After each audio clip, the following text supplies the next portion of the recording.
It's his little Bighorn, right lane.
Stones of all the troopers killed at Custer's last stand.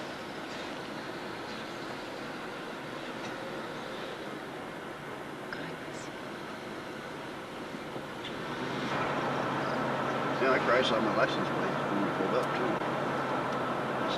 Terry just got his gold access card to all national monuments free of charge because he's a disabled veteran. How about that?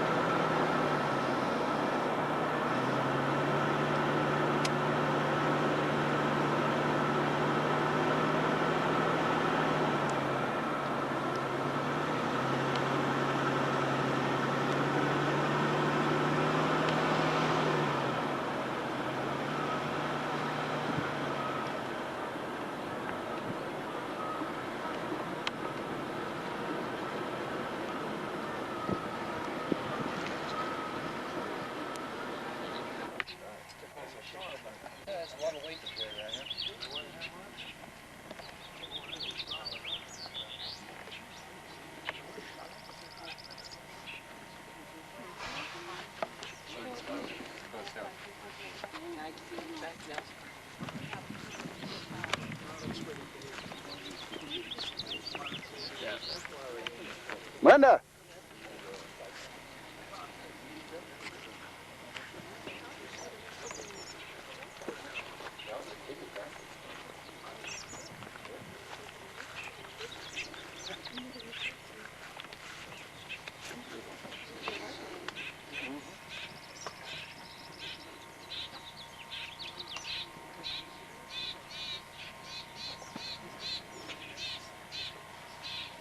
Well, on behalf of the National Park Service, I want to welcome all of you out here to the Battlefield Bighorn. My name is Ironcloud, a member of the Lakota tribe who fought with Custer here 121 years ago. And then just this afternoon I'd like to talk just a little bit about the 7th Cavalry, what life was like there in camp. Okay, well, to begin with, there was an old Indian chief who said about the Indians, he said, life was hard for us before the battle, and life was hard for us after the battle. true words that he said for his people, but they were also words that were pretty true for the 7th Cavalry as well. Because life was pretty rough for them before they got here, and for those who died here, it's not the roughest of all. But however, it was basically human beings that were involved here in this battle. Indians on one side and soldiers on the other. And both sides often had very different concepts of one another. And yet what it came down to was they were all just basically human beings. There was fear on the side of the soldiers, and there was fear on the side of the Indians. They ultimately clashed here. Now we call it the Battle of the Little Bighorn. But, well, to begin with, the 7th Cavalry was formed in 1865 after the Civil War. The war ended in 65, and then the next big thing for the United States was once they dealt with their civil war there, and they began looking out this way, out to the west, to see how many, see if they could come out here and begin settling this area. Because at that point, after the Civil War, and up to about the time of the battle, their average number of immigrants that were coming into the country was anywhere from 500,000 a year to, I think about in 1876 and 1877, it was getting up to about 8 million people a year coming in to the country. 8 million one year and 5 million the next year. But there was just people just coming in constantly, and then at the same time out there on the east coast, there was the economy collapsed in 1873. So you had a number of things that were going on during that time. Number one, the immigrants coming in. Next, the economy collapses. The Civil War is over with, and the Reconstruction period was going downhill. It was kind of sort of a failure, and so everybody's looking out this way to the west. So that was the next significant thing for the United States, was to come out here. And they call those the Indian Wars, from about 1862 up to about 1890. Come out here and began to fight the tribes out here. And that was after the Civil War that the 7th Cavalry was formed to come out here to carry out that order, to fight the Indians. Okay, so the 7th Cavalry, by the time they got here to this battlefield, Custer, he had about 597 soldiers with him. And also he had 32 Indian scouts, with the majority of those scouts being Arikaras. And of the 597 soldiers with Custer, historians figure about 44% of them were immigrants. Those ones who were just coming into the country, and they were looking for citizenship. Back then, one way to get citizenship was to sign up with the military. So almost half of the men were just fresh into this country. Then the other 56% were made up of men from all different walks of life in American society. A lot of them, well, there was one story of a young man who was a Wall Street banker, and when the economy collapsed in 1873, that he lost everything, his home, his job, everything. And so he saw the only option open for himself was to join the military. So that's what he did. So you had men like him who were really well educated and up on the social ladder, on one end of the spectrum, and on the other end of the spectrum, the 7th Cavalry were men who were growing up in the streets of New York City, or Boston, or Atlanta, and who pretty much lived their life there, and were really pretty tough individuals. And they were sometimes called the Bowery Boys. They were just a really tough lot, pretty much illiterate and basically uneducated.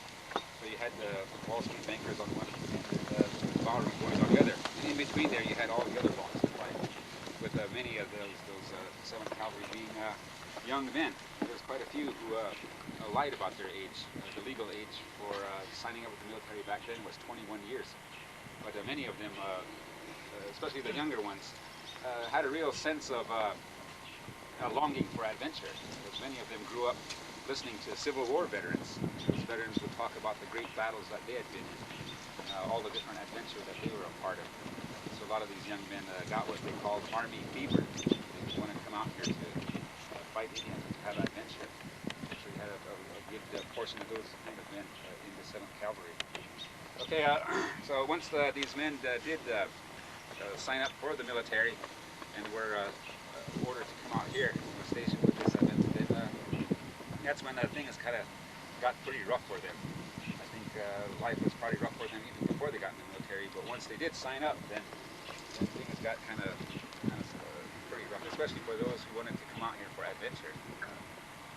They became disillusioned immediately once they got into the actual military and began to experience what actually happened. Okay, so what we have here are some of the uniform equipment, uniform pieces, and their guns and so forth. And we got their saddle and their tents over there, cooking utensils, and basically everything that they would have had with them on that journey out here to the west.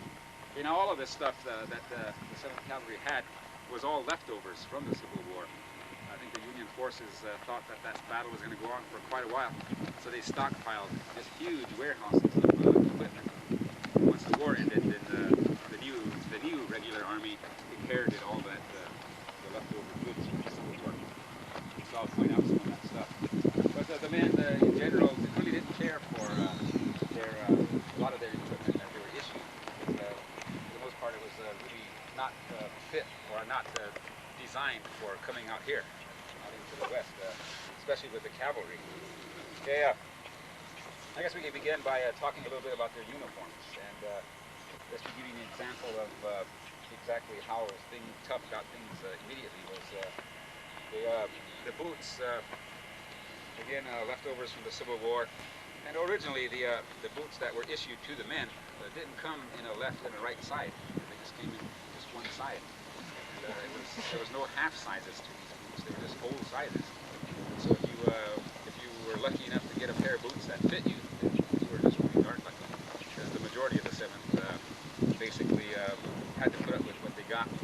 So after they'd wear these boots around for a while, 2 or 3 weeks, maybe you'd walk through some mud puddles, something to soften up that leather, and then after a couple of weeks it would start conforming to your foot, and then you would have a right side and a left side to these boots. And then one of the things that the men really complained about quite a bit was that, you can see on these boots, they're tacked together using brass tacks. The effect of that being that after you wore these boots for a while, then those tacks begin to wear up into your foot, the inside of the sole. And so the men, they began complaining about that to the officers, and those complaints went on up the chain of command until it got to Congress, where Congress put together a committee to study the problem. In the end there, what they decided was, rather than change the boot style, they would issue every soldier a file so that he could file down the nails in his boot. So you can imagine that life immediately started getting tough for the soldiers. They got in their footwear. Yeah, the other pieces of the uniform, this here was what they would have used as their as the lower half of their uniform. And this is quite a bit different from what you see in the movies, the Hollywood movies. The soldiers are always really wearing spiffy uniforms. They have a yellow stripe down the side. Yet these were, again, left over from the Civil War, and they weren't really made for the cavalry, because they're made of wool. That was a pretty flimsy material. This would have been exactly what they had back then. And so the effect that it had on them was that they would be riding their horses all day long. Coming out here, you're spending maybe 10 hours on a horse. And then as a lot of the rubbing on the seat there began to wear out the bottoms of the pants. So the men would often get, or in every case, they would get some sort of material, perhaps canvas or burlap, or in the case of many of the soldiers, they would take the flour sacks in the kitchen and then sew them onto the bottoms of the pants to reinforce those butt area there. It said that a lot of times you could tell who had the flour contract with the army, because the men would be advertising that. So there's no really fancy styling. These also came in really odd sizes, and you were pretty lucky to get a pair that actually fit you. But the men learned to live with that. Then as part of their upper portion of their uniform, they were issued this one here. And all of these, again, are made of wool. And this had the effect of being really uncomfortable. And then once you get out in the sun, it would just make your body itch. And it didn't do very much for you in the wintertime either. It didn't offer all that much protection. So in the end there, the men usually would just set these shirts, uniform shirts aside, and then out of their paycheck, they got about $13 a month for their pay. They would take some of their own money and go to a sutler, a trading post, or whatever, and purchase their own shirts. And, of course, that was up to their own likings, you know. So they would choose a shirt, usually made of cotton, you know, something that would allow their bodies to breathe, and they liked the styling and the colors as well. So if you look through the audience here today, you'll see that there's various different styles and colors of shirts. And as the 7th Cavalry came across the prairie, they would have looked like that, all different colors of shirts that they bought with their own money. And their uniform coat, they were issued several. A couple of, this one here, really uncomfortable again. A lot of these uniforms were designed after the European military, especially the French, the English uniforms. So they didn't have any really practical usage, you know, out on the battlefield, especially out with the cavalry fighting Indians. So one of the things that the men really didn't like about this particular piece of uniform was that they would always have to have inspection, you know, no matter where they were. They would have to pass inspection, and so they would have to spend a lot of time shining these buttons. That's actually a real headache for the 7th Cavalry. So most usually they would not bother with the upper portion of that uniform. And as far as their headgear goes, you know, again in the Hollywood movies, you always see the soldiers wearing really fine felt hats with the braid and the crossed sabers in front. And again, that's basically Hollywood. Hollywood didn't really depict life out here in a very accurate manner, whether it was the Indians or soldiers. You know, they usually entertainment value is what they were after, and not much historical value. So, but the headgear that the 7th Cavalry wore were this particular model here. I can't remember the name of the contractor who got the bid for the headgear for the soldiers, but this one here, they figured it paid about $1.25 a piece for these hats, and they weren't very practical for the soldiers, because once you wore one of these out in the hot sun, you know, for 8-9 hours a day, then it had the effect of slowly cooking your brain. Black. It wouldn't allow the head to breathe. Then another thing about these hats was that once it started raining, then rather than protecting your head, it would just sort of collapse and just fall over your head like a paper bag. So the soldiers, like their shirts, they didn't like these hats very well, and so they would just stash them aside, and then out of their own pocket, go and buy straw hats. So then the majority of the 7th Cavalry, in fact all of them, did exactly that. Go out, a straw hat would be a lot lighter and a little easier on your head, allow your head to be held up with good strength as well. So in the end there, the 7th Cavalry purchased their own hats, not on this campaign. Okay, along with their uniform, they were issued fighting equipment, their weapons. I'll talk about that next here. But for the most part, the very vast majority of the military back then, close to 100% of them, all carried this particular model of gun. This here is the 1873 Springfield single-shot carbine. They call it the trap door. The trap door, and you take a cartridge like this. This here is the 45-55. You would insert that in there, and then you were ready to fire. And this one in particular here had a range about anywhere from 500 to 600 yards of just really knockdown power. So that was fell in line with the military's style of fighting, is to keep your opponent as far away from you as you could. So the 1873 Springfield 45-55 served that purpose pretty well for them. We're all issued standard equipment, that carbine. Okay, and then also along with the carbine, we're also issued this is the 1871 Colt 45. And it was a single action pistol. meaning that it didn't fire automatically when you pulled the trigger. So you have to pull the hammer back for each round. And it was a 6-shooter, but the men discovered that if they loaded all 6 chambers of this particular piece, that sometimes as they were riding across the prairie, it had a tendency to go off on its own. So they would end up blowing their foot off or have a hole in their leg or whatever. So they would leave one of the chambers empty so that they could rest the barrel up against it. And in this particular model, the range for accuracy was probably about 50 yards. So that would be about from here to that tree, the last tree on the hill here, roughly that distance. And after that, the bullet just started dropping down. So this particular model was out here in the battlefield in fine peace, but once the fighting started and there was just chaos out here and dust and dirt flying, then in the end the soldiers used the Colt 45 as a club. So that's what it came down to, was hand-to-hand combat. So a good piece of equipment, but not quite right for the battle of the Reno.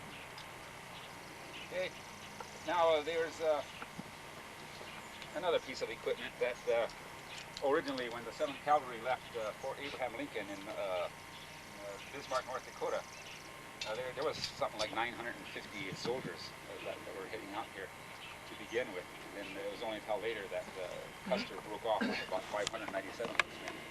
But originally all 950 of those soldiers, when they left, were all issued the saber.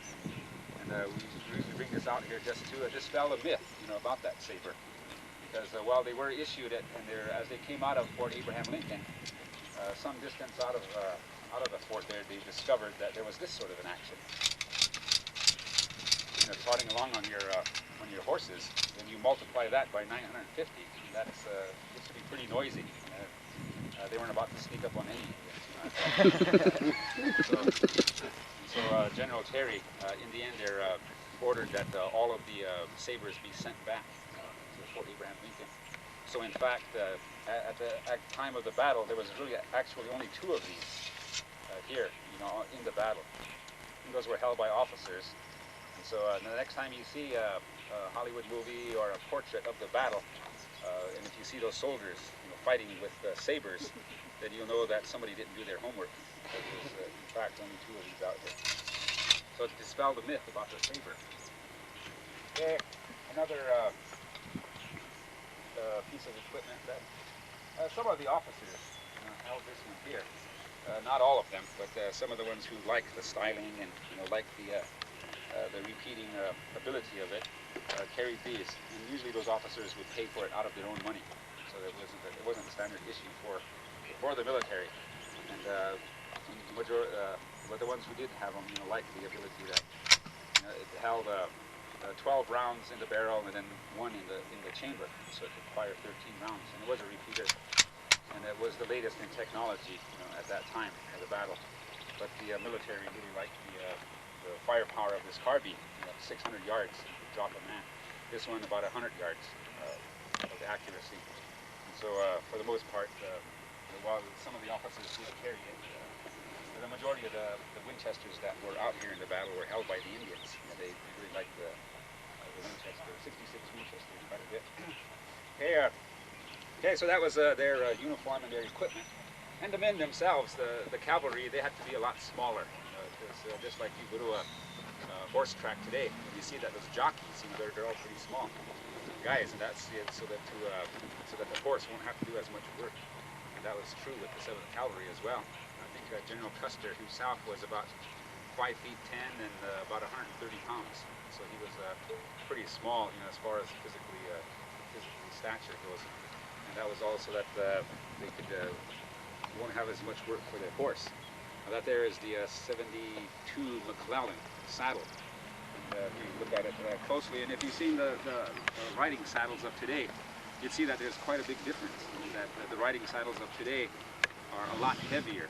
They're very heavy, and they have all sorts of leather accoutrements to it. But that one there is taken down to its very bare necessities. So you have stirrups, and you have the saddle tree, and you see that there's a hole in the middle of the saddle tree where you actually sit. And that was to cut down on the weight of it, but also that helped the horse's back to breathe as they come across the prairie there. Because usually in the end there they would have probably about 120 pounds of equipment, including that saddle, and then plus 130 pounds for a man. So you're talking about 250 pounds of weight on the back of a horse. And once they issued you your horse, then that was your horse clear through your stint, and you have to do everything you could to take care of him. Otherwise, you'd be walking, or worse yet, you'd have to pay for that horse out of your own pocket. So the 73 McClellan saddle, and then the tents. The taller one with the guidons in front of it, there's an officer's tent. Usually about 2 officers would stay in one of those. And the smaller one here is an A tent. The soldiers the enlisted men would stay in those. But while they were on the trail, for the most part, the enlisted men just slept on the ground under the stars. So it wasn't really the most comfortable sleeping quarters for them. Yeah. Now, in addition to all of this, the rough going with the boots and the uncomfortableness of the saddle and the equipment. On top of that, originally when the military came out here, they didn't have a fort to go to. They would come out here and find that that's what their first order of business was, to build the forts. And usually these forts were set up in areas that were strategically located. So basically, in many cases, in most cases, they would be many miles away from any kind of a wood source or a source for stones to actually build a fort. And then found that the first thing they did was a lot of really intense labor, manual labor, to get down, cut trees down in a mountain and haul them 20 miles to begin building the fort. And once they got the forts built, then their lives got into the routine that it is in the military today. Back then, their routine was to get up at 6:30, be in bed by 9:30.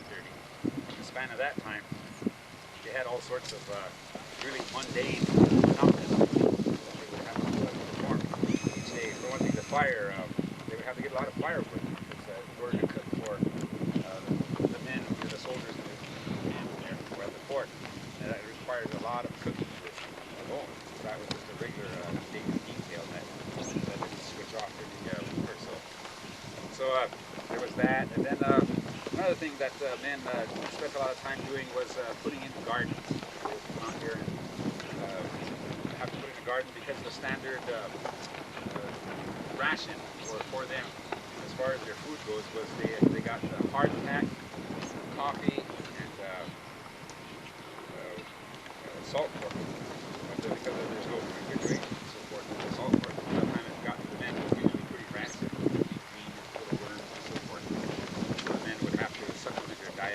Their ration with that garden. And a lot of men would go out and hunt. They would go out and get a buffalo or a deer, something to use like the forts, so that the men would have something to eat. Then once they got through the monotony of their duties and all, the next thing that they were looking at was just the sheer isolation of being out here. The East Coast was pretty crowded back then. Many of the soldiers came from urban areas. So once you get out here, then there's nothing. There's not even Indians. The Indians are behind the hills and so forth. But when they got out here, then there's just a constant breeze, just like today. This is just about every day. It blows. And then back then, the grass was a lot taller. The greasy grass, they called it. But for that grass to just be swaying in the wind, as you're riding across this endless prairie, the effect that it had on some of the men was that some of them actually went insane. Some of them deserted, but for the most part, those who did make it through their stints, they adapted to how rough life was and all that. They were good soldiers and they did get honorable discharges. But for some of them, they got a lot of that was really hard for them to handle. Welcome to the Little Bighorn Battlefield National Isolation Monument. and In monotony of approximately their 5 schedules. minutes at 1 o'clock, But for the most part, they did a lot of some of the things that they did out here was back then was baseball was Again, in 5 minutes at 1 o'clock on in the that patio. century, latter part of the battle 19th century there. So sometimes it was said that you would see a baseball bat sticking out of the back of the pack saddle. And the men would stop, they'd have a baseball game. It was a fairly new sport back then. They tried to have recreation for themselves by doing things like that. And they played a lot of poker. And of course, there was a lot of drinking that went on back then too. And But in the end, they all began to write letters home, you know, and I guess that's the human part of the whole story, is that they began to write letters home to their families. And that was the part that really was an eye-opening experience for me to see that. I was growing up on the Pine Ridge Indian Reservation in west South Dakota. I grew up all of my life hearing stories about this battle. But the stories that I heard was that those soldiers were no damn good. They were over there. We killed them. We slaughtered them. And so to come here and to look into all of this equipment and so forth, that was, I guess, the most eye-opening thing was that these soldiers were human beings who had names. They actually had names and they had families. And they would write to these families, and these families would write to them. And so to see that correspondence, and to see that there was a lot of human type emotions that they went through. Because I know growing up as Lakota, I know that, you know, we're not superhuman beings. We're ordinary human beings. You know, we hurt, you know, we cry, we have tears, we laugh, that sort of thing. But it's just hard to see these soldiers as being that way. To read their letters, and a lot of them wrote letters to their sisters, to their girlfriends, and so forth, and they would talk about their fears, you know, that we're heading for, you know, the Dakota territory, we're heading for the Little Bighorn, and sitting for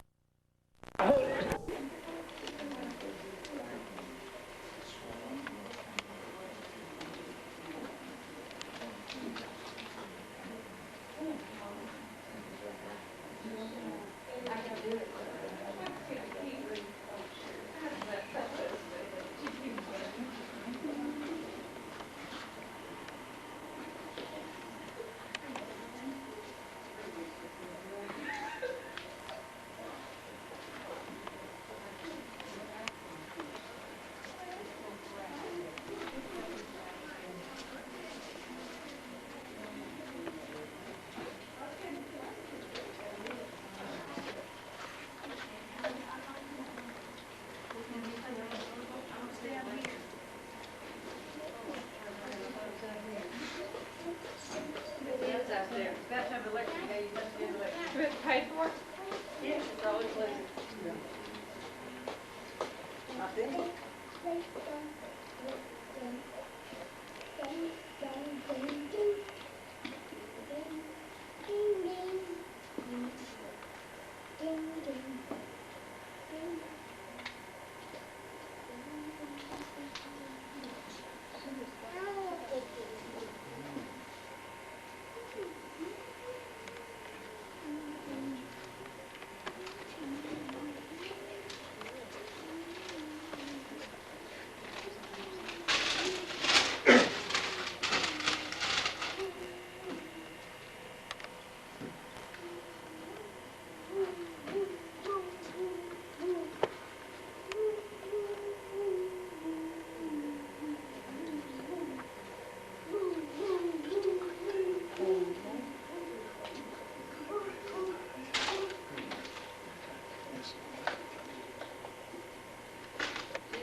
You may have already been on. It's time for it to start.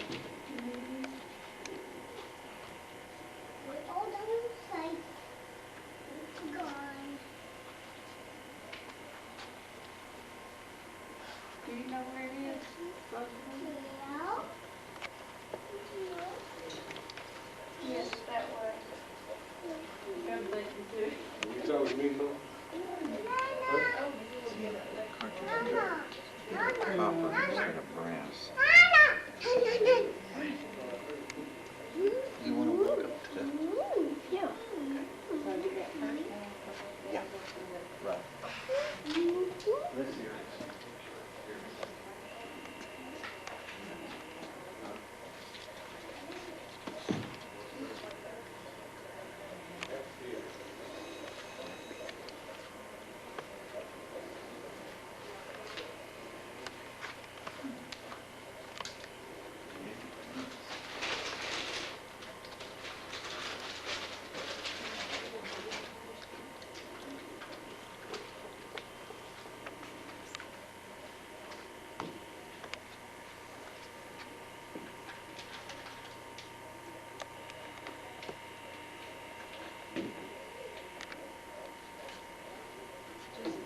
Stand on there.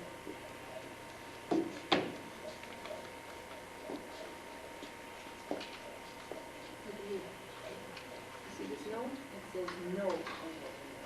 So don't touch.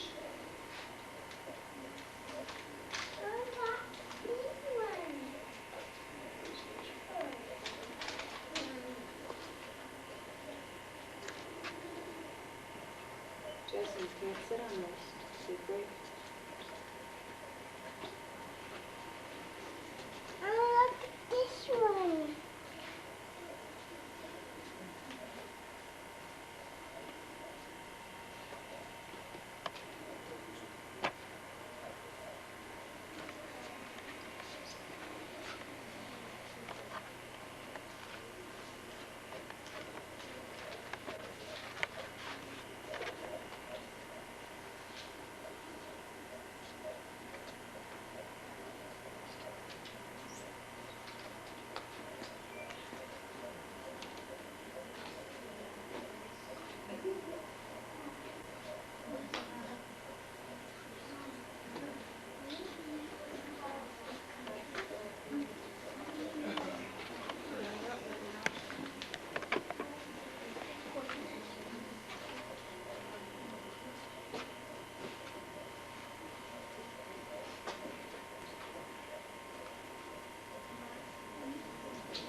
Okay. On June 25th, 1876, the Sioux and Cheyenne were camped in the valley below these bluffs.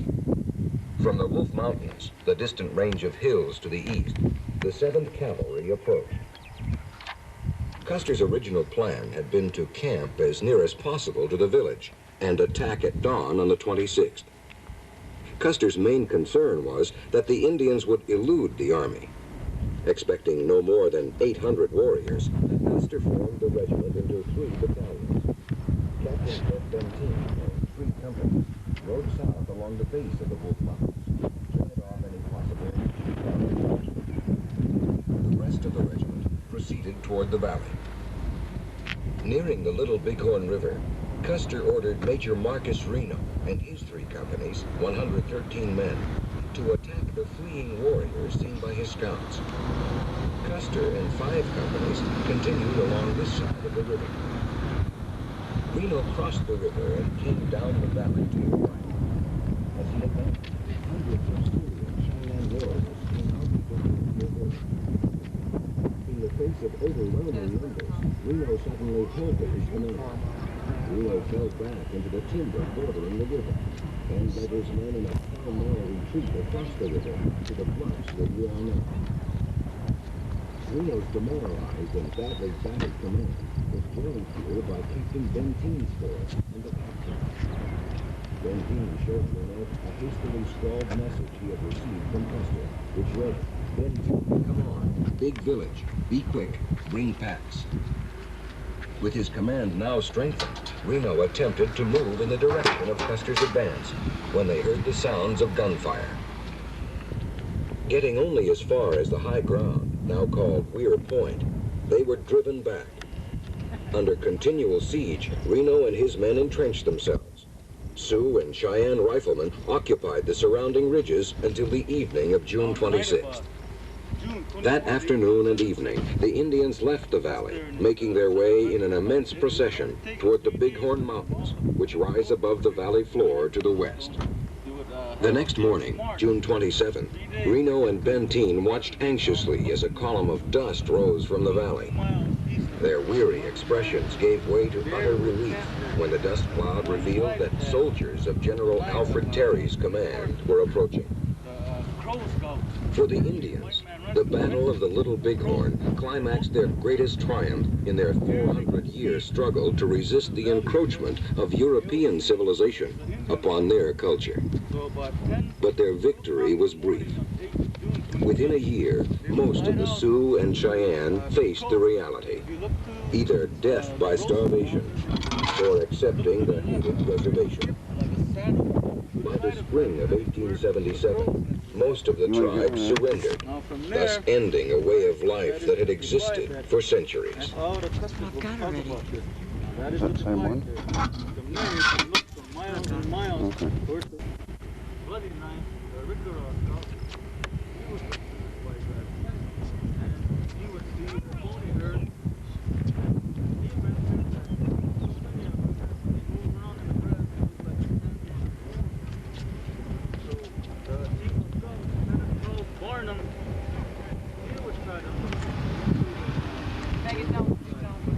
Look at it, because remember, 3-day forced march. His eyes are bloodshot. Three companies, ride in columns of 4, and they will go all the way to where the timberline and the interstate meet. Now from there, Marcus Reno orders a dismount, and every 4th soldier has to hold on to their comrades' horses. And he instructs the horse holders to come into the timber. And that leaves about 20-30 men out of his command to go in the timber and hold the horses. So there was about 90 in the skirmish line, 90 men. And there was a natural entrenchment down there that was created by the course of the river. Now here he uses this as a breastwork. And then at the right moment he orders them to shoot into the village. Now the Hunk Papas did not know they were coming right there. Some of them did not even know until the shots were fired. from this volley of shots from the skirmish line, Chief Gall would lose two wives and 3 of his children. And the shots were so intense that the teepees that are in front of the skirmish line, they all completely disintegrate from the Springfield carbines, which are about 405 grains and big slugs on them. Now, from the shots here, one of the officers mentions that they hit a beehive and a swarm of bees, swarm of warriors come out of this camp. And they just completely reorganize and make a counter attack on the skirmish line. And Reno now, once he looks around, but he cannot hold this line. So he orders one of his trumpeters, his bugler, to sound a retreat. And the skirmish line, now they retreat in the timber, and they would try to get on their cavalry mounts. By that time, the warriors are all over in the timber. And some of them would wave their blankets on the cavalry horses. This is due to the cavalry horse, their saddle packs, they have ammunition bags on them. Now the soldier has most of his ammunition in there. So that's why once if they get the horse away from the soldier, and the soldier has only his either his revolver or his carbine. Now a lot of horses stampede from this. The first soldier reported to be killed was Miles F. O'Hara, an Irishman, private. Now his horse stampedes right into the camp and he is killed instantly. And 11 other soldiers died the same way when their horses are stampeded right into the village. So about 12 men died. They're all stampeded into the village. And the rest, now they come through this timber, and some of them are running across the field there between that museum and the timber there. Now there's a Bloody Skull loses his life down there. His head is his skull is splattered with a shot from the woods. And this is where Reno, he would try to instruct Bloody Knife to get his scouts and try to go up this bluff and hold this, use this as a defense site. Now as he was trying to talk to Bloody Knife, that's when Bloody Knife's head explodes in front of him, and his brain and blood splatter all over Reno's face and his blue blouse coat. Now from there, a lot of men would lose their life, especially from Company M. Lieutenant Donald McIntosh would lose his life down there. As a matter of fact, they found his wedding ring recently in that museum down there. And 2 Rickara scouts, Little Brave and Bob Talbot, lose their lives down there. The guy, Lonesome Charlie Reynolds, loses his life down there.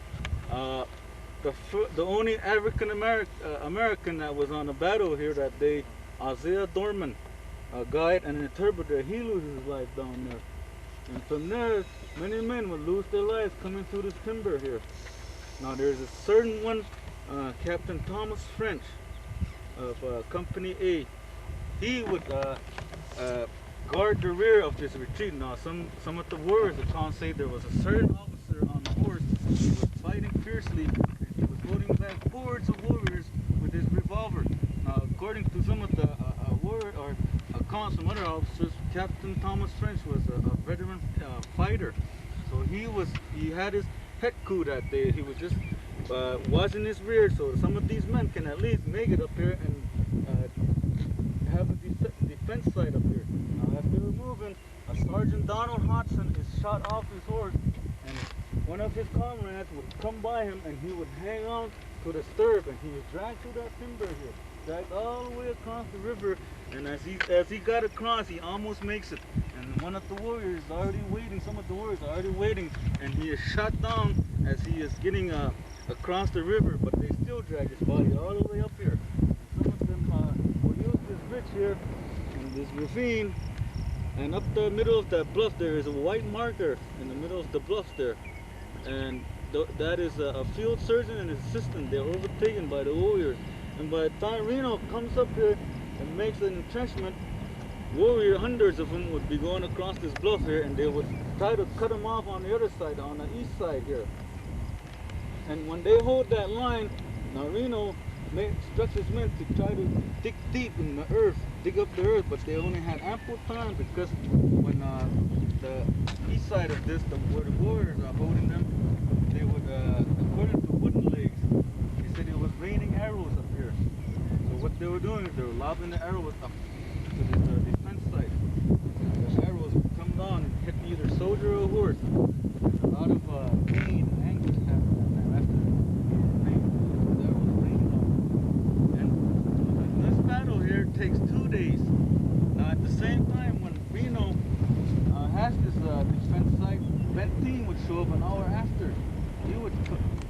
show up with companies A, HK, and D, and company B.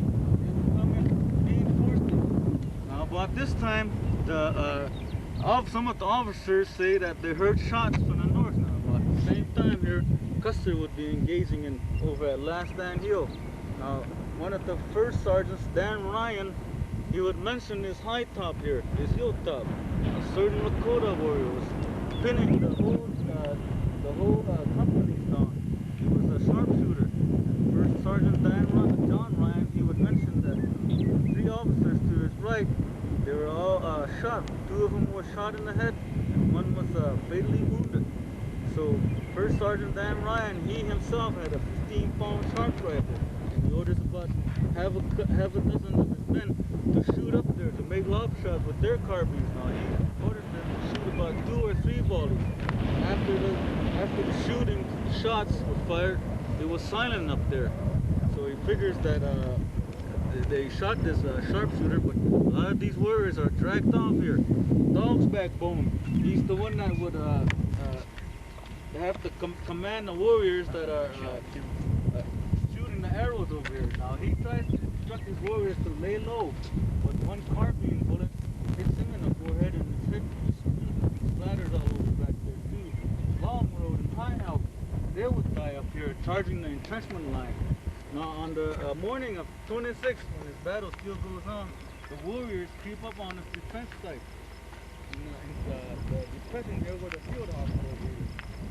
They would creep up on them. They were so close the next morning that some of the soldiers would grab a cloud of dust and throw it at the soldiers. And the soldiers, they would be murdered by this fire. Toward the Bighorn Mountains. This is the Reno Benteen Battlefield where we've just been.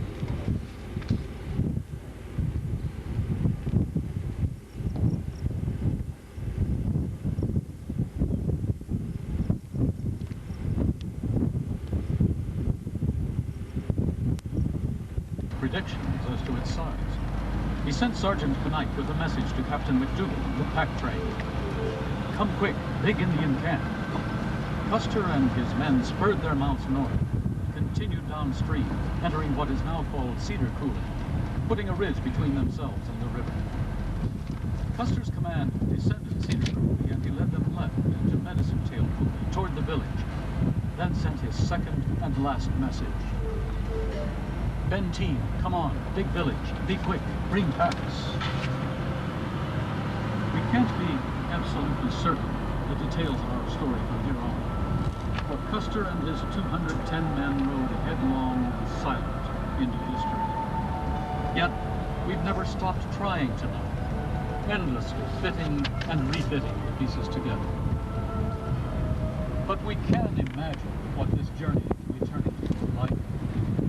Stifling 100-degree heat, blinding dust, nagging thirst, men and animals drenched with sweat, horses driven hard, they quiver and prance, sensing their riders' crescendo of exhilaration, uncertainty, fear.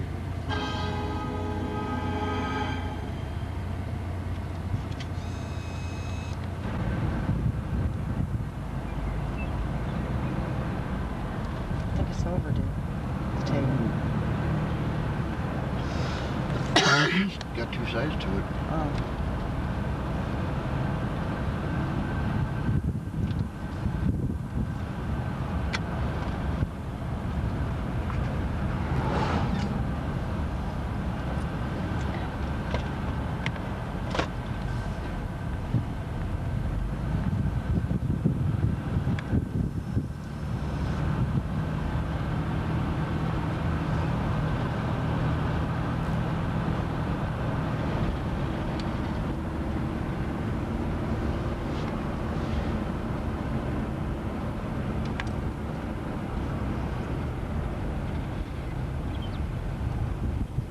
Beautiful scenery, dear.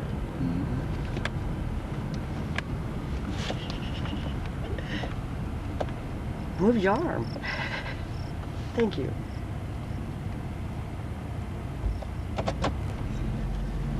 So down there's where the battle took place, huh? Well, down in the valley, that's the little Bighorn, and just on the other side of the little Bighorn down there is where the Indians Indians were camped at Reno Tech.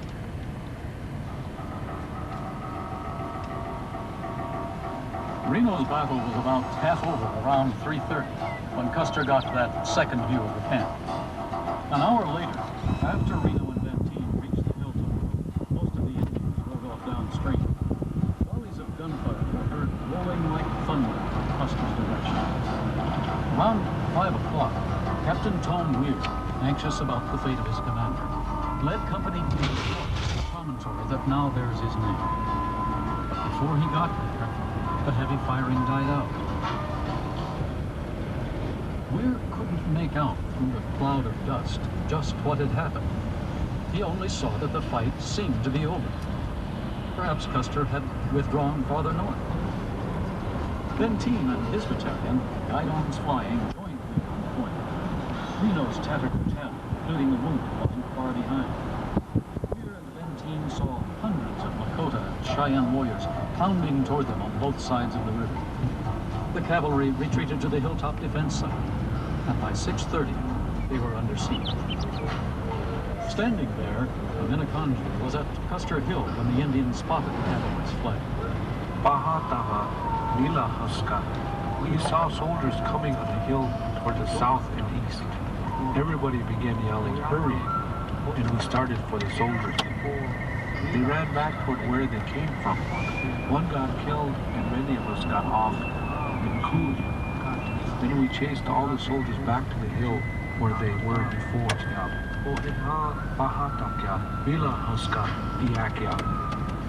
The one who was killed was Vincent Charlie, the farrier for Company D. Wounded, he was left behind by the retreating soldiers. His body was later found with a stick rammed down his throat. The siege continued until sundown, when the firing subsided. Private Charles Windolf of H Company. The sun went down that night like a ball of fire. Pretty soon, the quick Montana twilight settled down on us. Then came the chill of the high plains.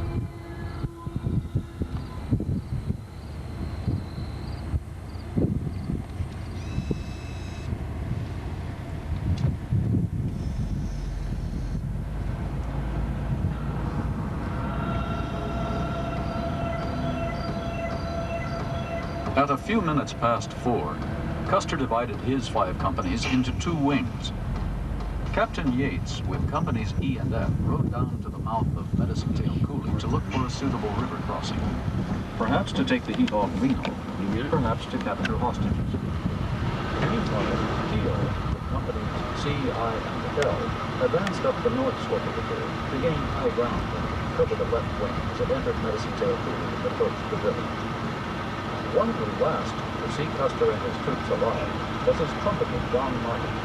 He ordered him to entrust him with that urgent message to Benteen.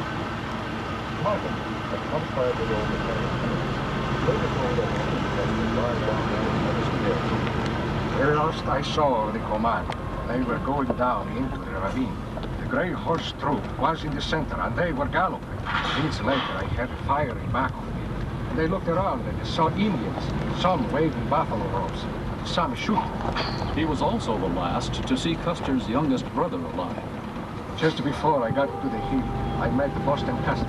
He was riding at a run, but when he saw me, checked his horse and shouted, "Where's the general?" And I answered, pointing back of me, "Right behind that next ridge, you'll find him." And he dashed on. Across the river, Kate Bighead was running toward the Cheyenne camp. In all of the camps, as I went through them, there was great excitement. Old men were helping the young warriors in dressing and painting themselves for battle. Women were bringing war horses from the herds. Others were working fast at taking down their teepees. Many were taking away nothing, running away with only their children or with small packs in hands. The horses were raising clouds of dust. Mounted Indians were still going to the place where had been the fighting, south of the Umpapa camp. But before I got to my home lodge, all of them were riding wildly back down through the camps. I heard a Cheyenne old man calling out, "Other soldiers are coming. Warriors, go and fight them." On a high ridge far out eastward from the Cheyenne camp circle, I saw those other soldiers. Mrs. Spotted Horn Bull.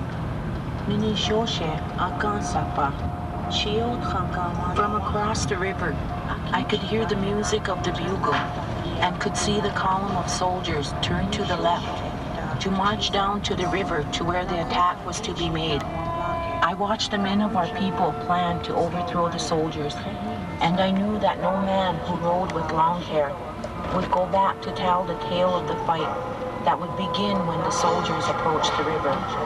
I saw the warriors of my people. They rushed like the wind through the village. It was done very quickly. The Miniconjou camp opposite the coulee appeared deserted, but around 4:15, Yates was met by light firing from across the river. He turned back through Deep Coulee and began climbing Calhoun Hill. The Indians advanced slowly, close to the ground. Creep. Sprint. Wait. Fire! Move again. Closer. Taunt. Fire. Duck. Dodge. Run. Closer. Sprint. Wait. While the skirmish lines held, firing was sporadic. Pressure mounted.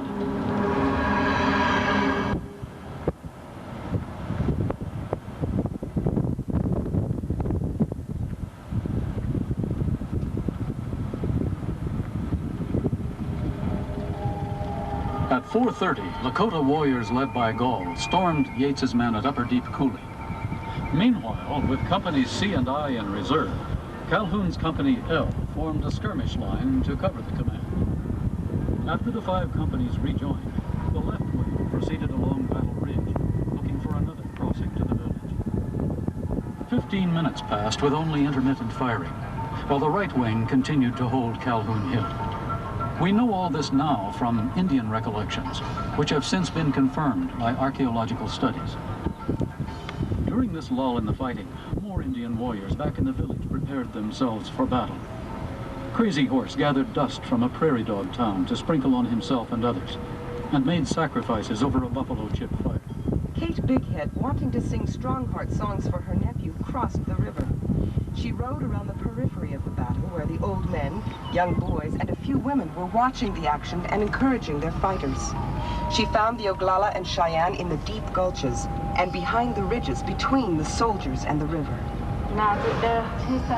The Indians were in warrior society bands at different places because the men of each warrior society understood each other's ways. Most of the warriors, when they got where they wanted to go, left their ponies back in gulches and hid themselves for crawling forward along little gullies or behind small ridges of knolls.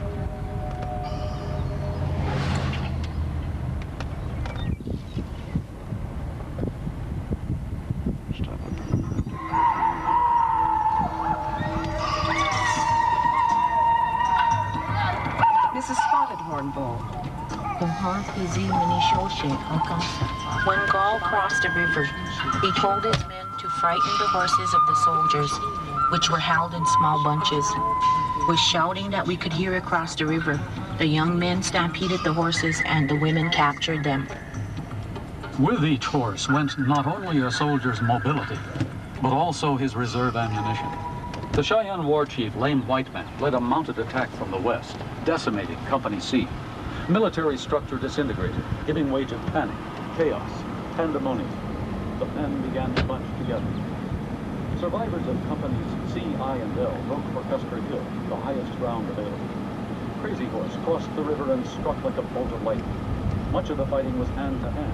Few soldiers from the right wing reached Custer Hill. By this time, Custer, with the other 2 companies, had returned from his reconnaissance toward the river. Observing Lame White Man's charge, he too moved to the hill as a rallying point for his disintegrating command. Perhaps 100 officers and men took up a defensive position. The circle of warriors tightened. Everywhere our warriors began yelling, "Hukahe, hurry, hurry." Then we all went up, and it got dark with dust and smoke. I could see warriors flying all around me like shadows, and the noise of all those hooves and guns and cries was so loud it seemed quiet in there, and the voices seemed to be on top of the cloud. It was like a mad dream. By 5:15, all the soldiers' guns were silenced by death. It was done very quickly. What was done that day while the sun stood still, and the white men were delivered into the hands of the Lakota. So it was that we defeated Longhair and his soldiers in the valley of the Greasy Grass River, which my people remember with regret, but without shame.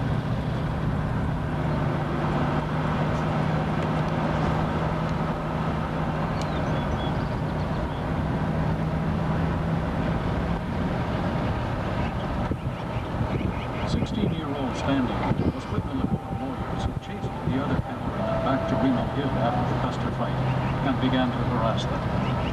The shadows lengthened. By now it was nearly sundown. I had not been feeling hungry because there was the smell of blood everywhere. But now I'm beginning to feel hungry. All the camps were gathered together in one solid village. I did not go back to the hill with the others that night. We built fires all over the camp, and everybody was excited. I couldn't sleep because when I shut my eyes, I could see all those horrible sights again. I think nobody slept. During the night, the soldiers used any tools they could find to dig shallow pits where they could lie low under fire. At dawn on Monday, Trumpeter Martin sounded reveille. A single shot from an Indian's rifle pierced the echo. The siege resumed and continued until late afternoon. A scatter of rain in the night had scarcely dampened the dust. The mounting sun mingled the scent of sage with the stench of fear and death. The soldiers' thirst was so extreme they could hardly swim. The wounded cried for water, and 20 volunteers risked their lives to fetch it for them. By evening of the 26th, all the Indian camps had moved up the valley toward the Bighorn Mountains, and their warriors had left the hill. The next morning, a dust cloud to the north heralded the arrival of Gibbon and Terry, whose men helped move the wounded from Reno Hill to the valley below. 2 days later, they began the long, painful journey home.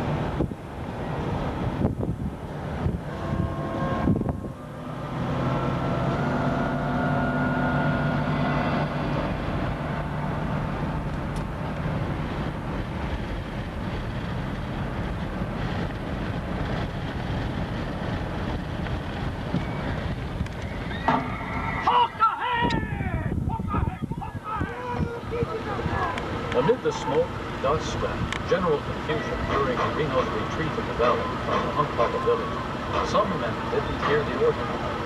Others were provoked from escape by Private Thomas O'Neill, a G. I now found myself in the most desperate situation I had ever faced in my life. Before I had ridden 200 yards, my horse crumbled under me, stricken down by an Indian bullet, and I was left dismounted in the midst of the Indians. I saw my comrades leaving me far behind. Then I determined to see if I could reach the thicket out of which we had just ridden. As I reached the thicket and dashed into concealment, I came face to face with Lieutenant DeRudio. Like myself, his horse had been shot from under him. We lay in a hole in the sand, which I think must have been the riverbed at one time. It was not long before several Indian women came around quite close to our position. They picked up their own dead or wounded, their grief seeming most pitiable, wailing and crying. An hour passed, 2, 3. In this concealment we lay until darkness overshadowed the plain in front of us. Of course we had nothing to eat or drink. It had been an intensely hot day and our throats were parched. Lieutenant Charles DeRudio of A Company. The night passed, and in the dim dawn of day, we heard an immense tramping, as of a large cavalry command. I could distinctly hear the sound of horses' shoes striking the stones. I cautiously stepped to the edge of the bushes to look out, and thought I recognized some gray horses mounted by men in military blouses. I saw one man with a buckskin jacket, pants, top boots, and white hat, and I felt quite sure I recognized him as Captain Tom Custer, which convinced me that the cavalrymen were of our command. Lieutenant DeRudio stepped boldly on the riverbank and shouted, "Hey, Tom Custer! Tom Custer!" The rider stopped and looked in our direction. And then in an instant the war whoop sounded and a volley of at least 50 shots were fired at us. The riders were all Lakota Indians, dressed in some of the uniforms they had taken from Custer's men in the battle the previous afternoon, and were riding 7th Cavalry horses, which they had captured. Well after dark on Monday, after several other hairbreadth escapes, the lieutenant and the sergeant waded the river and climbed the bluff. We heard a mule braying in the direction Reno's command had held. That was the sweetest music I believe I ever listened to. We crawled along the ground on our stomachs, inching along a few inches at a time, expecting every moment to be detected and shot at. At last I recognized the voice of Sergeant McVeigh of A Troop, whereupon I called to him, "Back! Don't shoot on us!" Several voices shouted, "Come on in!" which we did in double quick time.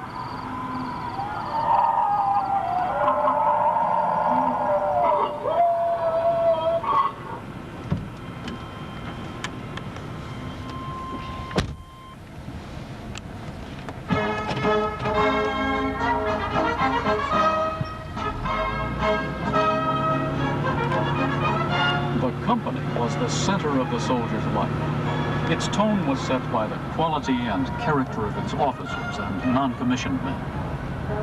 Company A of the 7th Cavalry Regiment was traditionally known as the 40 Thieves on account of its reputation as a wild and unruly outfit. The average company in the 7th Cavalry numbered about 45 men. Each company usually included 2 trumpeters to relay commands, a blacksmith to make horseshoes, farrier to carry horses, and a saddle. The smallest combat was a 7 that could fight on horseback or on foot. When fighting on foot, every horseman took the horses of the other.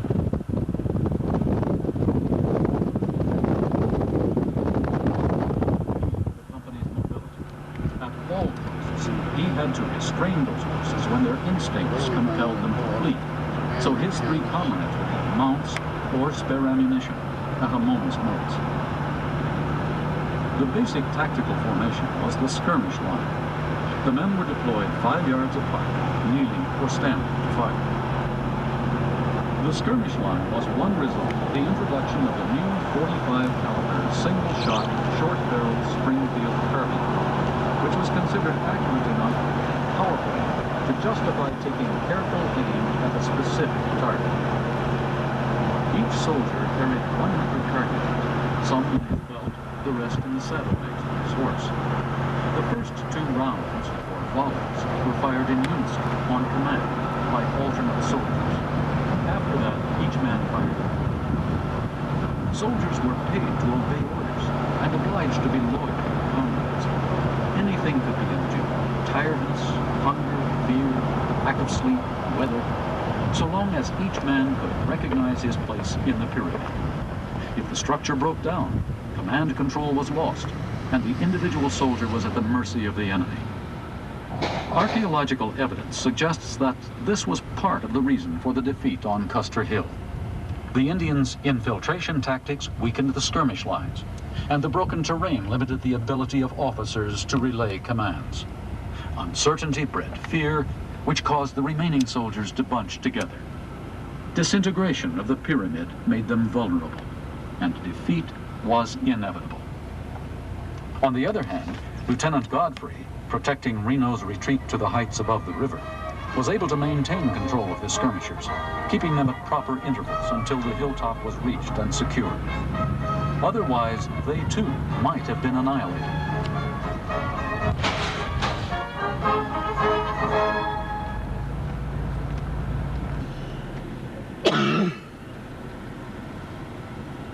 These are supposedly buried where they fell?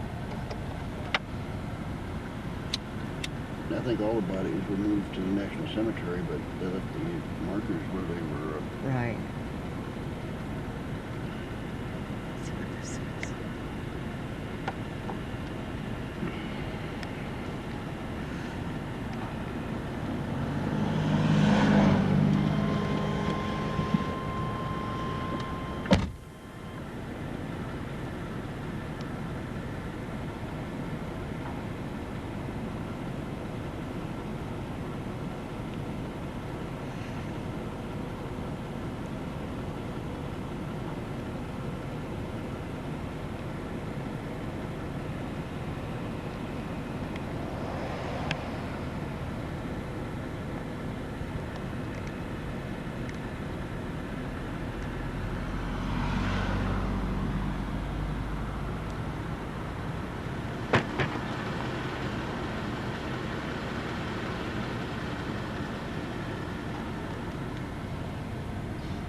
and going into battle, prepared himself for the possibility of death by dressing in his finest clothes and painting his face or body, his shield, and sometimes his horse with symbols invoking his medicine, that powerful spiritual armament gained in a dream or in a vision quest.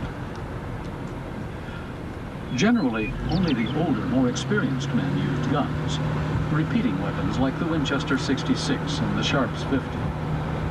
At the Little Bighorn, they also fought with the single-shot Springfields and ammunition seized from dead or wounded cavalrymen. Even so, many preferred the bow and arrow. Fired at close range, say 20 yards, an arrow could kill a man. A warrior carried about 20 arrows, and a skilled man could discharge up to 8 of them in a high arch so fast that the last would be in the air before the first struck the ground. But stalking was the most important ability, until the target was certain and escape assured. An arrow or a bullet could kill from a distance, and that required good marksmanship, but not much courage. The highest achievement in battle was to strike the opponent's body with a whip, a club, the muzzle of a gun, or a special stick, and escape without injury, perhaps stealing the victim's weapon or his shield. This was called a coup. French traders gave it the name, meaning stroke or blow. It was a grave dishonor to suffer the coup of an enemy and yet live. Better to die without complaint, without fear. The mark of a coup worn in the warrior's hair or in a war bonnet was the feather of a golden eagle, the offspring of the sun, messenger of the great mystery. Another conspicuous symbol of coup being counted was the enemy's scalp, the vessel of his spirit. The Indian warrior fought as an individual, not in a chain of command like the cavalryman. A war chief like Gaul or Crazy Horse could urge him on or warn him, and sometimes lead him, but never give him orders. The Indian soldier was the extension of his village and his family. They were his source of supply and motivation.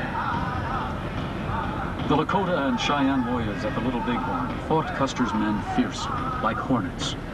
There were so many of them they couldn't all fight at once, but took turns creeping up, infiltrating the skirmish lines, and retreating to make way for others. Captain Benteen paid tribute to them. We were at their hearths and homes. Their medicine was working well, and they were fighting for all the good God gives anyone to fight for.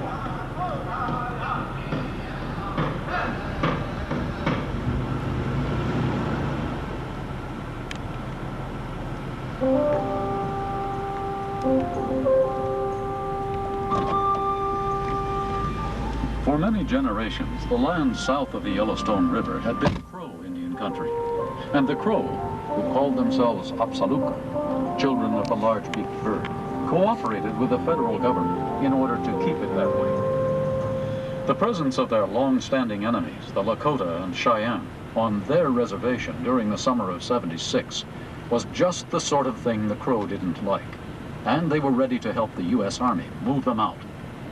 So were the Arikara, hunters, traders, and farmers who lived along the Missouri River to the east. They were continually on the brink of conflict, with the Lakota over buffalo, with the Cheyenne over horses. For various reasons, then, young Crow and Arikara men signed on as Army Scouts. Wolves, they call themselves, for an enlisted man's pay of $13 a month. They served as guides, informants, and couriers. Interpreters were hired also for communication with the Scouts and the enemy.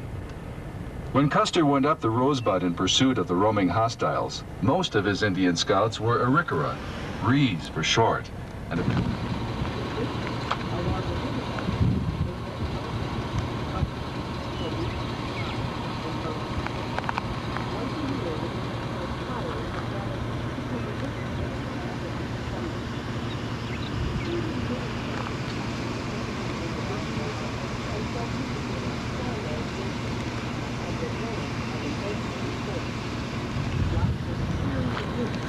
there have been two images of Indian existence that don't square up with reality. The nostalgic one, based on paintings by Charlie Russell, Frederick Remington, and George Catlin, and the imaginary one built up in Western novels, Hollywood movies. The noble savage versus the angry outcast. The truth is that while Indians in America have adapted to the new lifestyle, they've retained the essence of the old ways, especially contemporary Indian based on the same endurance, maintaining that fences, Custer probably observed the elder men, women, and children in the valley fleeing Reno's attack. Posting companies at Calhoun Hill to check the warriors now threatening his rear, Custer continued northward to your right with 2 companies in an attempt to cut off and capture the villagers. Companies E and F probably rode along the backside of this ridge behind you and continued to the river beyond. There, Custer saw his opportunity to capture the villagers, but lacked the troops to carry out his plan. With other companies engaged at Calhoun Hill, Custer awaited the arrival of Captain Frederick Bentine's battalion, which he expected at any time. Suddenly, an attack led by Southern Cheyenne war leader Lane Whiteman broke the lines near Calhoun Hill. The rear guard collapsed, and troops fled northward toward the hill upon which you were standing. Warriors in large numbers raced forward and fell upon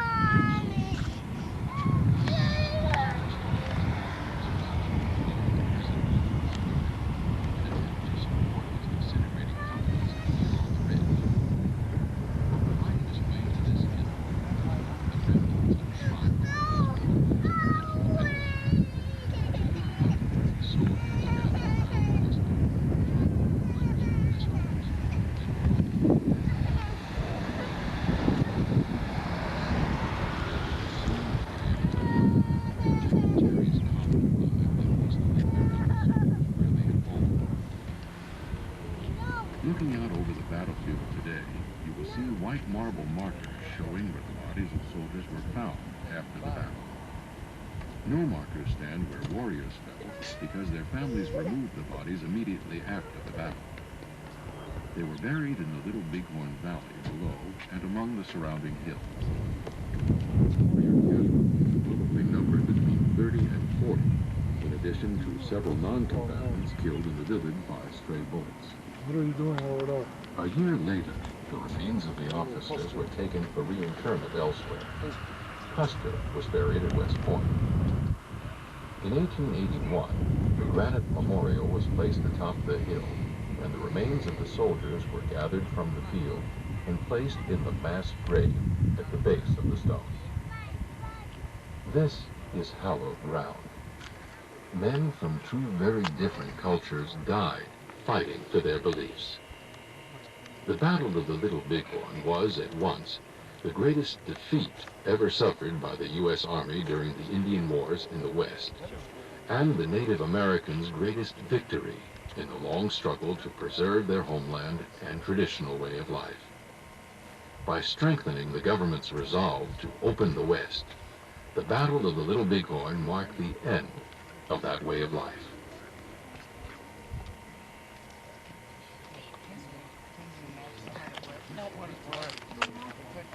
You remember the book last time we forgot? We didn't forget.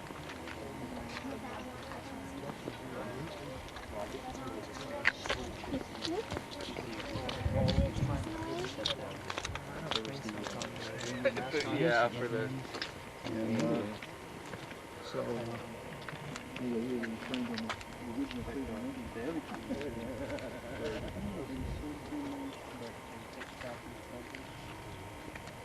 Here on June 25th, 1876, Sioux, Cheyenne, and Arapaho warriors defeated 5 companies of the 7th U.S. Cavalry, about 210 soldiers, under the command of Lieutenant Colonel George Armstrong Custer.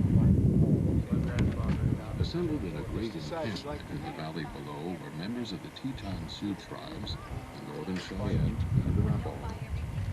Together, they numbered between 7,000 and 8,000, of which 1,500 to 2,000 were warriors. Approaching from your left, along the bluffs bordering the river, Custer's battalion entered a wide drainage known as Medicine Tail Coulee, approximately 3 miles south of it. Of what happened after the battle, little service.